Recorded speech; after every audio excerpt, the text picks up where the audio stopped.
Hello and welcome to everybody. Welcome to your virtual college fair. Matthew is my name and I am your host for this time. It's a joy to be with you. We have some really cool schools to talk about. So I'm gonna go over just a couple notes and then we can jump right into hearing from them. So during this whole time, if you have anything to ask, any question that comes up, please feel free to use the Q&A. The Q&A is turned on the whole time, so this is not something where you have to wait until the end or be prompted to share. The Q&A is there for you as questions come up. Please feel free to use it. My only ask of you is if you have a question for one school, to name that school, or if it's something you'd like the whole group to ask, to note that, to make a note of that. Do know too, your camera and microphones are turned off and they will stay that way the whole time. So your only role is to sit back and to hear from these wonderful schools. You can take notes. That is your only job throughout our time during this. This is session 2 out of 3 of this fair. So if you haven't signed up for the last one yet, there's definitely still time. You can sign up and fill up that slot so you can hear from another wonderful group of schools. At the bottom right is a link. That link is where you signed up for this session. That's also the link where you will find a filming of this in about a week's time. I will share this link at the end too, so if you need to grab a pen or grab a screenshot, there's definitely time to do that. Let me go ahead and show you our plan for today. We are in session B5 in the top right, and these are the schools that you will hear from during our time. With that being said, that is the end of my notes. I'm going to go ahead and get off screen and jump right in and introduce our first school, University of Wisconsin-Madison. Great, thank you so much, Matthew. And really awesome to be here with everyone. Thanks for spending a little bit of your Sunday with us. I'm so happy to be here with my colleagues who I work with very frequently. So we're all tag teaming this together. My name is Sarah. I'm the regional recruitment manager for the West Coast for University of Wisconsin-Madison. My email is there. I'll post it in the chat. Separately, I am based in California, so I work with students all along the West Coast and the Southwest, but predominantly within the West Coast states. So always happy to be a resource after this. We'll cover some high level information here today. UW-Madison is located in, you guessed it, Madison, Wisconsin. Madison is a really unique place. We are located right between two lakes. We have all of that adventure, the 4 seasons, everything that you could ask for in a traditional college town. Our university is incredibly supportive of the city of Madison, and the city of Madison is incredibly supportive of the university. They really go hand in hand in so many ways. There's lots to do. Of course, we are part of the Big Ten Athletic Conference, so certainly that sport element and that school spirit is also driven by the fact that we are in very a traditional college town. We're also a capital city, so this notion of public service, this notion of being active in your community, and this role in political science, for example, is a huge program for us. All of that is very prevalent given the fact that we are in a capital city. So for those of you interested in government, public service in general, UW-Madison is a really unique place to be for sure. While we're very proud of our rankings and we're proud of the research output and the abilities that our students have to be, to receive an education at a world-class university with world-class professors from all different disciplines, it's really important that I share with you the Wisconsin idea, because that is what roots us, that grounds us as a university, and that is our guiding principle, in that everything we do at the university should be used to impact the world around us for good. So that's ingrained in our students to think, how can I take what I'm doing in the classroom and extend it beyond the walls of UW-Madison, beyond the walls of Madison, Wisconsin, and out into the world in a variety of fashions. So when we're looking at applications, when we're reviewing essays, we're always keeping that Wisconsin idea in the back of our mind. And you can check out our website to learn a little bit more about how we put that into practice. But looking at our rank and research expenditures, first in Peace Corps volunteers, all of that really goes back to that Wisconsin idea and our driving force as a university. There's a lot to study. You certainly can double major. You can come in undecided. These are the 8 schools and colleges that we have at the university. So on our website, you'll be able to see the ins and outs of each of these programs, the courses you'd be taking. So if you're comparing and contrasting programs or trying to figure out what you're looking for, you can certainly do that really well on our website, see what our students are involved in terms of practicum, internships, research, and so forth. We have certificates, not minors. These are areas of specialization. So these allow you to really round out your curriculum within the subjects that you're interested in. School of Business and College of Engineering, 2 of our most prominent schools and colleges. We do ask for students to list that as their first choice and preference on the application because we do have a direct entry process. And then our College of Letters and Science is our largest college at the university. So a lot there, but really something for everyone. And as a school of 30,000 students, as a large public institution, our students are coming with a wide variety of backgrounds, a wide variety of academic interests, and ideas of how they want to fulfill their academic experience at UW-Madison. A big part of that, and like you'll hear from the rest of us today, is finding your community. And you can always make a large school small. What makes students successful at UW-Madison is their drive to get involved and to be active in our community. So joining student organizations, a lot of which relate to your academic area of interest. You'll get to know students outside the classroom, various cultural communities. So if you identify in various ways, you certainly can find students who also share in that identity, whether it's cultural, ethnicity, religious identities. We do have Greek life, of course. We have huge student recreation centers and sport clubs. So a lot of different ways for students to create their own experience within the context of Madison. And again, given that we are a college town, there's a lot to make of that in your own. Other things that we're well known for: study abroad. Given our size of a university, we have a ton of different study abroad programs. You can check out our website and learn a little bit more about that. We have a co-op program within our College of Engineering. We have residence halls, of course, and we have learning communities. We have first-year interest groups. Those are cohorts of students capped at a certain number, at about 20 students. So again, lots of ways to really take a larger school and decide how you want to implement it and what you want out of that experience. And that's one of the benefits of attending a large university collectively. Our students are academically strong coming out of high school. We have asked that when we conduct a holistic review, we're looking for strength and rigor, strength and coursework, again, within the context of your school, right? Every school is different. We have 2 deadlines. We ask, we're on the common application, so it's a little bit more detail in terms of what we're looking for on our website. And we host some great things on social media and different larger info sessions where you can hear a little bit more in depth about the admission process. From the financial side, as a public institution, I would encourage you to go as an out-of-state student to understand our cost of attendance. All scholarships you have to apply for separately. We don't automatically award those. So that is one of the benefits of applying early action, is once that application is on file, you can start applying for scholarships. And then any other forms of need-based aid comes through FAFSA, the free application for federal student aid. So when you file that, that lets us know what you're eligible for in terms of need-based assistance. And just a plug, here's our contact information. You can find mine. I'll post it in the chat as well, but we have a lot going on Facebook, on Instagram. We have student panels. We have information sessions based off of specific programs, specific schools and colleges within the university. So I would really encourage you, if you're considering UW-Madison, to check out some of our information on our website, because that will be really helpful in the process. And then, of course, use me. I'm your admissions counselor, and I'm happy to be a resource. And I will toss it over back to Matthew and our next presenter. Thanks for joining us. Wonderful. Thank you so much. That was great to hear. The next school you will hear from tonight, the University of Tennessee. Awesome. Thank you so much.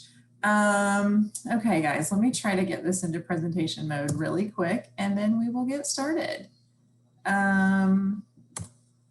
There we go. Okay, so hi everybody. My name's Ashley Anderson, and I am the regional admission recruiter for the University of Tennessee. I am located in California, specifically in Northern California, in Dublin. So if any of you happen to be close by, I would love to connect with you now that restrictions are starting to lift just a little bit with the pandemic. Hopefully we can meet for coffee and actually meet in person here sometime soon. Just a little bit about me. I am originally from the East Tennessee area, just outside of Knoxville, in a town called Sevierville. So I am somewhat biased, but I think that our location is absolutely incredible. And that's what I'm going to start with. So we are located in Knoxville, Tennessee. Knoxville is the 3rd largest city in the state of Tennessee. And so there's really a lot of benefits from living in a city. As I'm sure you all are aware, college students tend to like to be in larger cities where there's a lot going on. So right in your backyard, you have downtown Knoxville. Our campus is considered an urban campus, and students are within walking distance to downtown Knoxville, which is really great. Also, there is an airport located in Knoxville, which not a lot of people realize, so that makes it pretty easy to get to and from campus. And just so you all know, we are open for campus tours, which we're really excited about. But in addition to being located in a city, we kind of have the best of both worlds, because right in our backyard, you will find the most visited national park in the entire country. And yes, you heard that right. The most visited national park in the US, which is the Great Smoky Mountains National Park. So if you are a student who's interested in the great outdoors, you like things like skiing, hiking, camping, whitewater rafting, you would absolutely love the University of Tennessee. Also in the bottom, on the set of photos, the bottom left one, you will see the Tennessee River there, and our campus is located right on the Tennessee River. There's a lot of water sports that go on right there along the river. And one fun fact that is super cool is our football stadium, which is the 5th largest football stadium in the entire country, is located right on the Tennessee River. And so before all of our football games, in addition to a great tailgating scene, we also have sailgating, which is a lot of fun. So people do their tailgating out on the water, and then they're just right there and walk right into the stadium to enjoy the University of Tennessee Volunteers football and to cheer them on. Knoxville, here's just a little bit more information on Knoxville. It is an artsy kind of town. We do have a really vibrant and historic downtown. There's a diverse range of festivals that come through town. My favorite is the Biscuit Festival. We do have the Tennessee Theater, where we see a lot of great concerts come through, especially country music. If any of you are country music fans, you'd fit right in Knoxville. And a lot of bluegrass concerts as well. We have a First Friday art crawl. We also have a lively food scene. So if you're a foodie like me and you really like Southern cuisine, you'd feel right at home in Knoxville. There's some great food options. And if any of you are visiting, just let me know and I'll send you a list of restaurants to check out.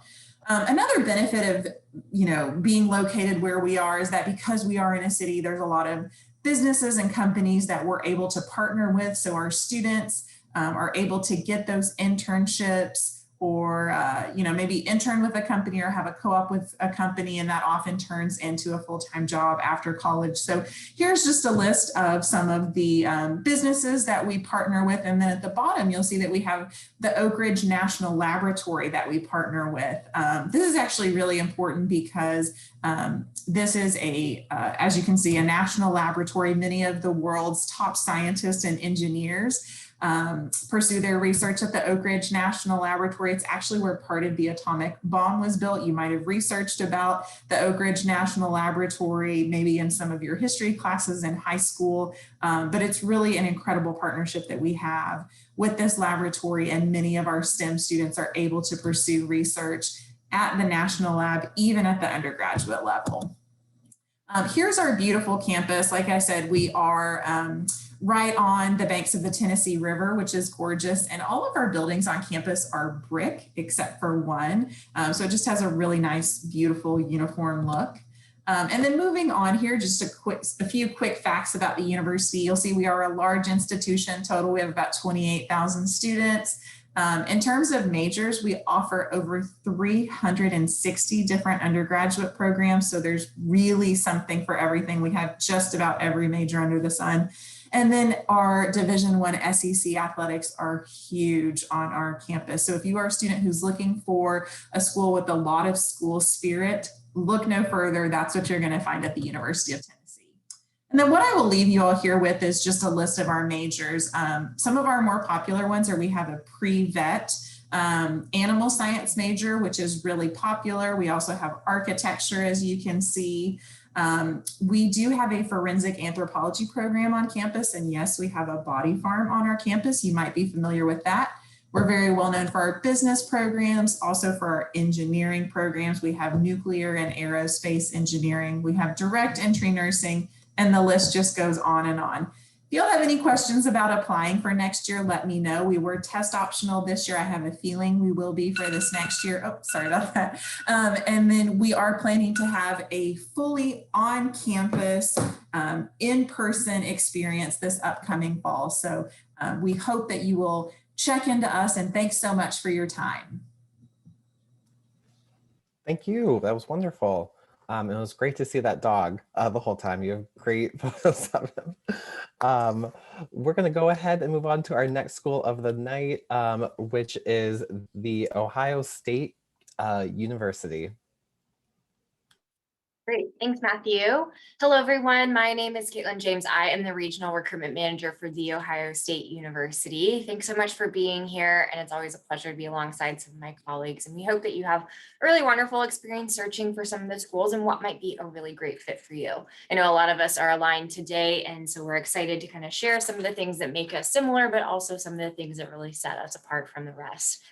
So there's my contact information. You can email us if you have any questions. So just an overview of the Ohio State University. Well, we are based in Columbus, Ohio, the capital, and I'll talk more about that in a little bit. But we're one of the largest public schools in the entire country with over 68,000 undergrad or total students across all of our regional campuses and our main campus, the Columbus campus. But on our main campus, we have about 48,000 undergraduate students. So if you're looking for that really large experience, we are it for you. We have over 200 different academic majors, over 500 different specialization areas, a lot of different course offerings, but still offer a 19-to-1 student to faculty ratio to kind of make that school experience a little bit smaller for you. And we have about 80% of our classes have less than 50 or so students. So it won't be as overwhelming. There'll still be plenty of ways to kind of get that sense of community at a place like Ohio State.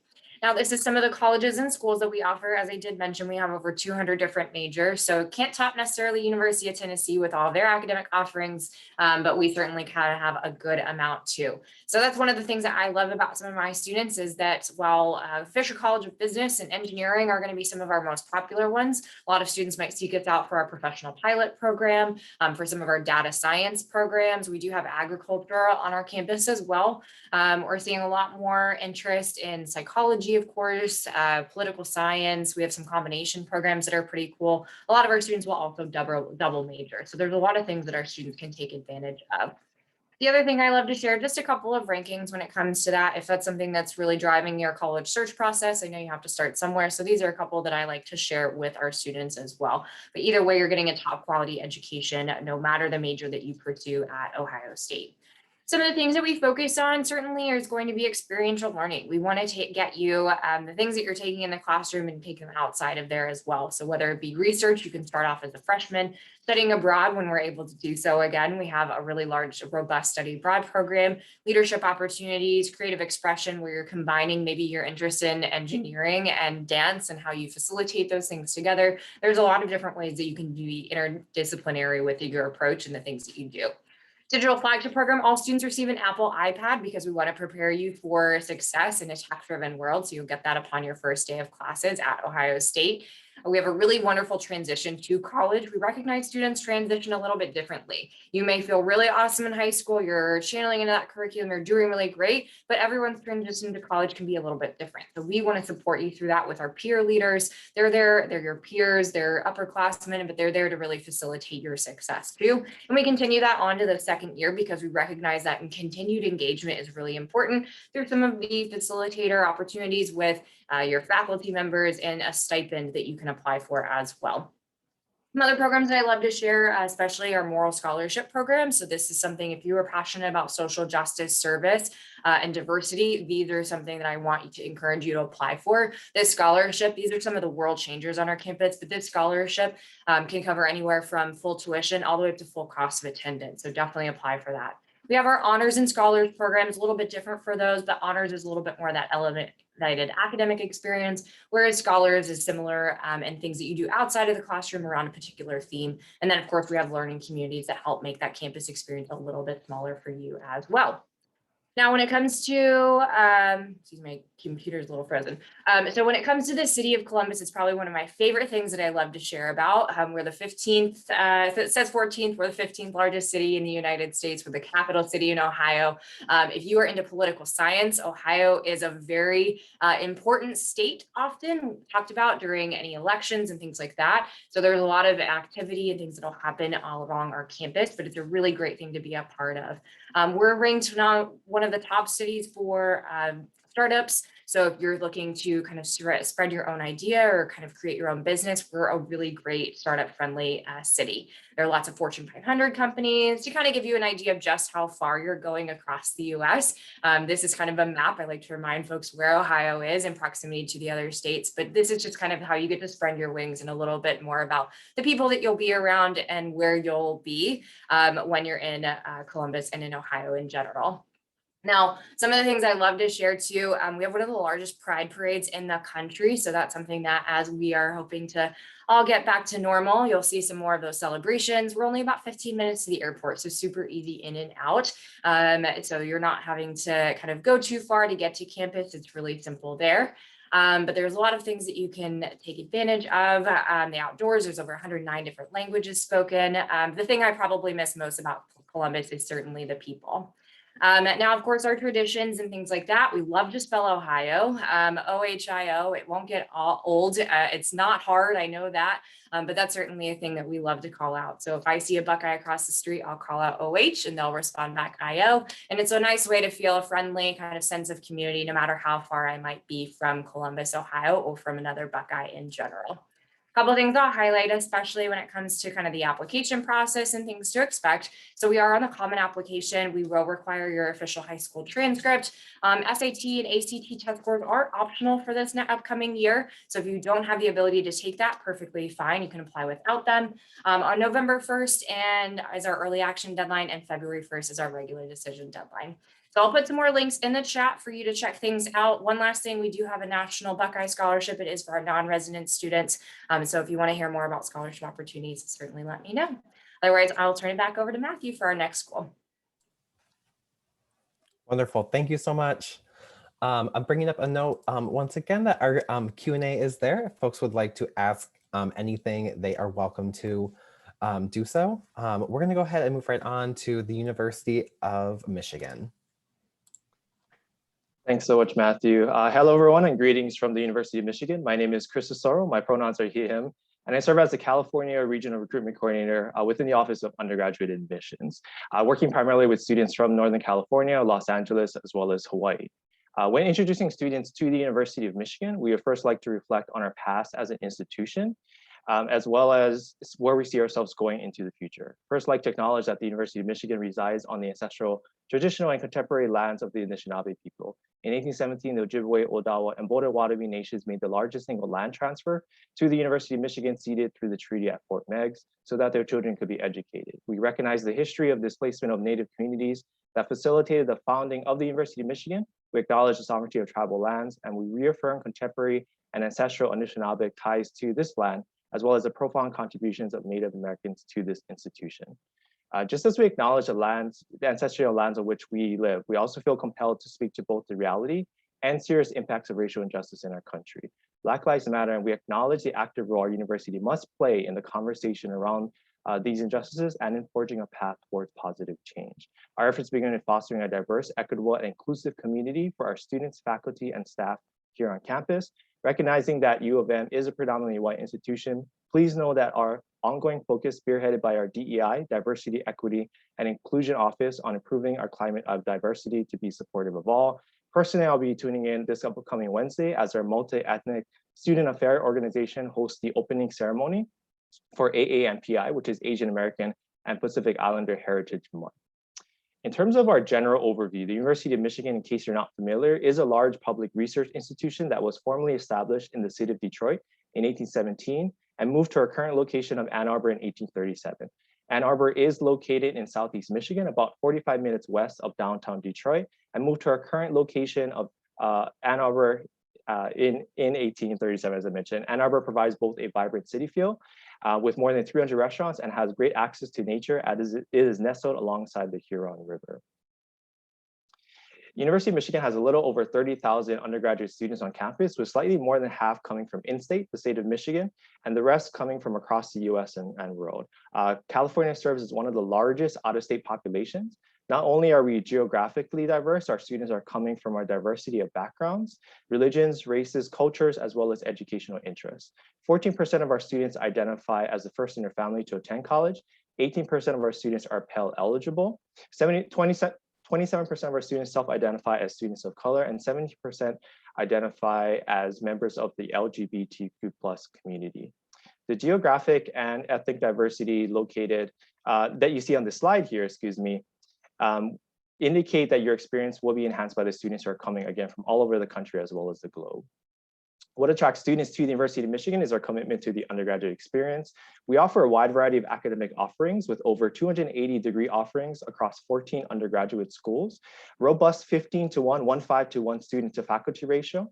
In a traditional year, only 7% of our classes have more than 100 students, and 84% of our classes are capped at 50 students, 50 students and below. Popular academic interests include engineering with 17 different majors, psychology, biology. We do have a pre-med advising resource, as well as the world-renowned Ross School of Business. In addition to our wide variety of academic options, we also offer tremendous academic support and engagement resources in the forms of academic advising, study abroad programs, and flexible major and minor, as well as certificate options. Michigan is considered the #1 public research institution in the US with over $1.5 billion in research expenditures annually. You may be wondering what the vibe or culture is like at the place like University of Michigan. For our first-year students, we do offer a residential campus with 97% of our first-year students living on campus. We also offer 13 Michigan Learning Communities, or MLCs, to allow students to intentionally find community. Becoming a Michigan student really does unlock a lifetime of potential that stays with you well beyond your years in Ann Arbor, as more than 630 living alums around the world provide a valuable resource and professional network, again, for our Michigan graduates. This community is at the heart of the Michigan experience, and we look for emerging leaders who want to enact positive change within their communities, as well as bring innovative ideas from their own diverse backgrounds and experiences. The last few minutes, I'll focus in on the application process. Through our holistic application review process, we aim to get to know the whole you. To do so, we consider your academic strengths and rigor of your curriculum. Within your high school environment, we never compare you across different high schools, for example. Extracurricular involvement that shows you will positively contribute to the University of Michigan campus community. We also require one teacher or academic recommendation letter that speaks to your character as well as your level of engagement, both within your high school community as well as your local community. We also require supplemental essays that will provide us with insight into the person that you are, as well as your overall interest in the University of Michigan. For the final slide here, I just wanted to re-emphasize as well as provide my contact information. We know that this past year has presented many unprecedented challenges, and we have adjusted our process. We were test flexible for the class of 2021, for example, for students. For you all that are class of 2022 or younger, please know that we are still working through our timelines as well as processes. So stay tuned. I will drop some links after I'm done here in terms of how to keep connected with us.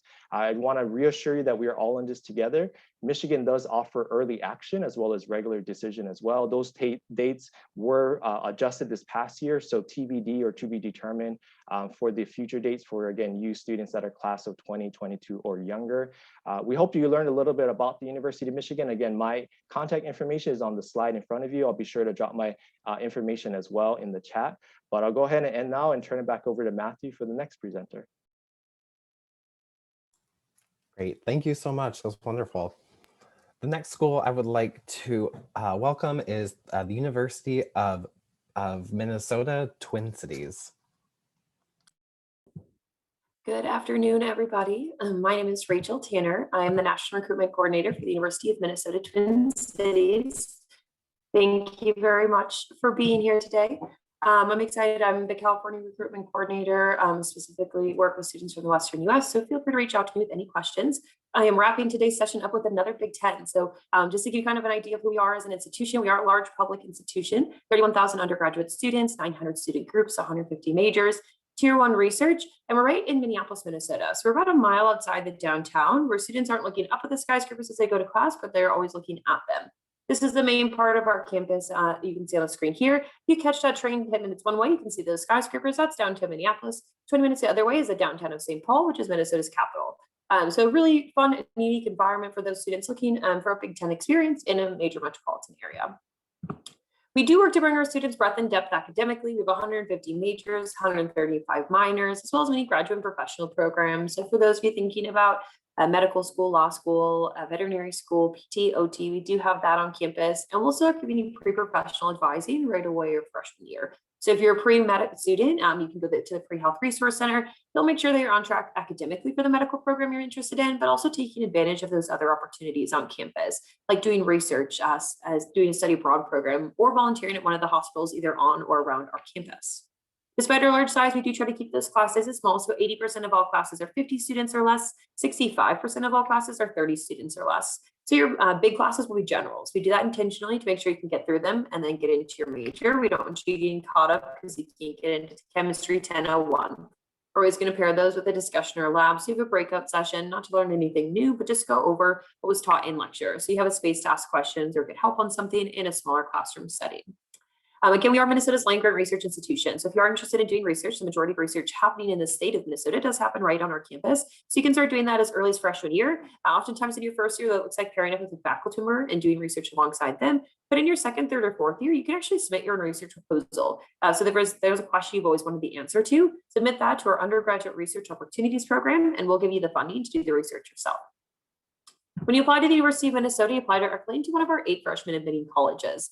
We do this for a couple of reasons. The first is so that you come into a smaller community. Knowing we're a large institution helps our students transition successfully from high school to college to come into a community of scholars that are interested in some of the same things they are. We also do this for students who know exactly what they want to major in, or maybe the area they want to study. So if you know you want that biomedical engineering or the genetics program or nursing, for example, you go through a first year experience program and you're right there where you have access to every program. If you're still not sure, that's okay too. Each college does have its own first year experience program that's designed to help you explore. So that way, if you change your mind a couple of times, if you're still exploring, no problem. I started at Minnesota completely undecided, and I declared in my second year, didn't even know my major existed before I went to campus.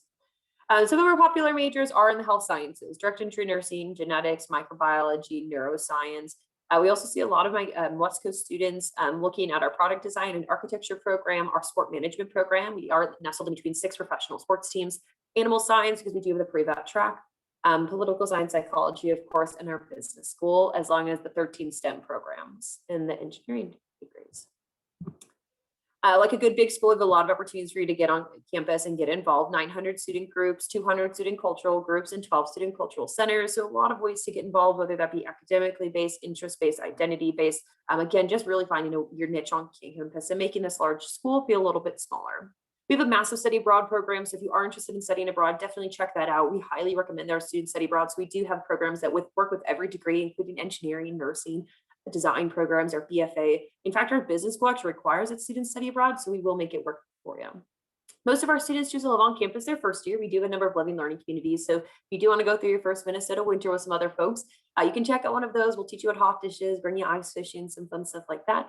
But then a lot of our second, third, and fourth year students actually live off campus, because the neighborhoods that surround our campus are really going to give us that classic Big Ten college feel. Dinkytown and Stadium Village are the neighborhoods directly next to our campus that are entirely student driven. It's where you'll find affordable student housing options if you want to live in an apartment, where the coffee shops adjust their hours around finals. You can get pizza by the slice at all hours of the night. So really getting you that Big Ten feel, but maintaining the urban environment. Being in the backyard of both Minneapolis and St. Paul with the train running through there allows our students to get a leg up professionally, because you don't need to wait till over the summer to have your big internship. There are 16 Fortune 500 companies headquartered in Minnesota. So places like Target, 3M, Cargill, Medtronic are constantly recruiting out of our programs because they're right in our backyard. It allows our students to intern on a Tuesday and Thursday, so go to class Monday, Wednesday, Friday. The Twin Cities themselves is also a really fun city to check out. We're not quite as big as something like LA, but still a lot going on. And there's concerts, venues, both on and around campus, museums on and around campus, 6 professional sports teams within about 10 minutes of campus, and tons of different food. If you want to try Juicy Lucy with the cheese inside the burger, some Minnesota cheese curds, or check out the newest art scene downtown too. It's all just a short train ride away. Of course, value should be a huge part of your decision. We've been named a Great Value Institution by a number of Prints. We're really proud of that. The first and major reason you're going to see this value is going to be those two numbers at the top. 93% of our first year students come back their second year. We're really proud of that. We're glad that our students are finding their fit academically, personally, and financially on campus. We also have a 71% four-year graduation rate. We would like to see student success. All of our programs are designed to get you in and out in 4 years. We do have a number of academic merit-based scholarships that we're going to automatically consider you for. So if you choose to apply to Minnesota, those for out-of-state students specifically range from $2,500, they go up to $15,000. That's each year for all 4 years. The application process itself is fairly straightforward in that we don't require letters of recommendation or essays. Deadlines typically don't change. So if you have questions, please feel free to reach out to me. But thank you very much for your time today, and I will pass it back to Matthew. Thank you so much. That was wonderful. All right, that concludes our sharing portion from each school, but we have time for a couple of group Q&A questions. I'm going to ask our reps to turn cameras back on, and I will prompt us with a couple things to talk through. The first thing I'd like to ask is any general tips to share with students right now? We know this has been quite a year to look for a school. Knowing that in years past, it wasn't an easy process to start with. So is there any tips to share with anyone going through the college search process right now? If we could start in the same order that we went in, that would be fantastic. My tip is always the one that I wish I would have been given when I was going to school. So I always like to pay it forward, I guess. And that is to look at everything, look at all different types of schools. They're obviously here today. We are huge fans of large institutions or medium to large institutions, but there's so many other types of schools out there, and definitely give them all a look and see which one is going to interest you in what you are looking for in terms of a community. Yeah, my tip is to really spend time reflecting on what it is that's important to you in your college search. Because I know when I was searching for colleges, I oddly was kind of focused on what my parents wanted for me rather than what I wanted. And so I ended up going to a school. I didn't go to the University of Tennessee. I went to another school, and I went to a school that I think they thought was going to be the best fit for me. And in hindsight, I wish I would have really stood up for the things that I wanted. Like, well, no, this is the major that I really want. And these are the types of clubs and organizations that I'm interested in. And this is the type of location that I would see myself in. So I just encourage you, if you get a chance to sit down and write out a list of those things that are most important to you, do away with all of those outside voices, think what's important to you, and then look for a school that offers those things. I'd probably recommend reaching out. So maybe you have a list of colleges that you're already thinking about. Maybe some of us are here, but reach out to us directly. Or if you're emailing a general email address, ask if there's someone assigned to your high school or your home state, because you're not expected to know everything in this process.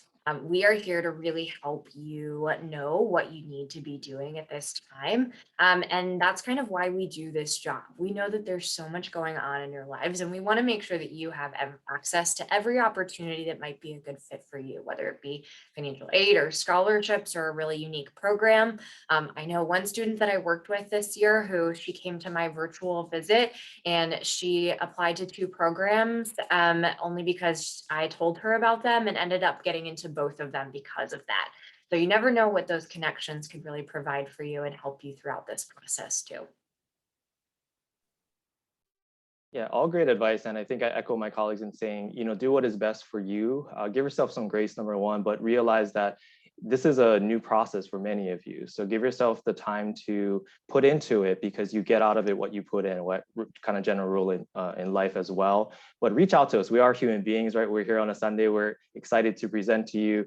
We all look towards the best for you. So we want to always root for you in this process, and we'll always be communicating to you throughout as well. I would just add too, on top of all of this, is find a way to stay organized, especially just as you're starting, whether that be an Excel sheet or no cards or binder.